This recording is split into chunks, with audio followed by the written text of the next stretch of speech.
Nasib baik ada orang muda kita tau.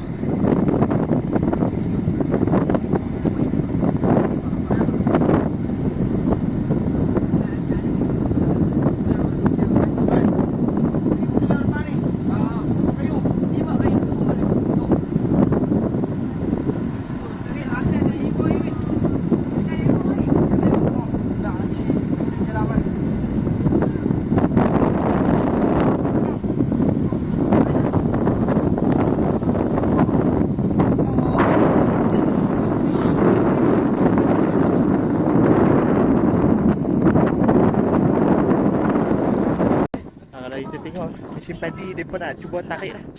Tapi tak tarik lagi lah. Dia cuba nak masukkan kayu bawah trek. Macam biasa. Macam cara lama. Pasang kayu bawah trek dah. Lepas tu dia pijak atas trek. Dia naik ke atas sikit. Boleh tarik dah. Dia sengit sebelah. Belah nu trek tak dekat. Dia duduk macam lekat tepi batas. Belah ni ada tenggelam dekat dalam sikit. Dalam tu memang tak. Polis speed pun. Tali polis speed pun mereka ni dah. Dia sangkut silut. Tapi tak apa, dia orang raja ramai tak apa. Lepas dia masuk tali, lepas silut-silut, lepas tu nak masuk kayu lagi. Boleh tarik lagi. Tapi dia pijak atas trek dulu lah.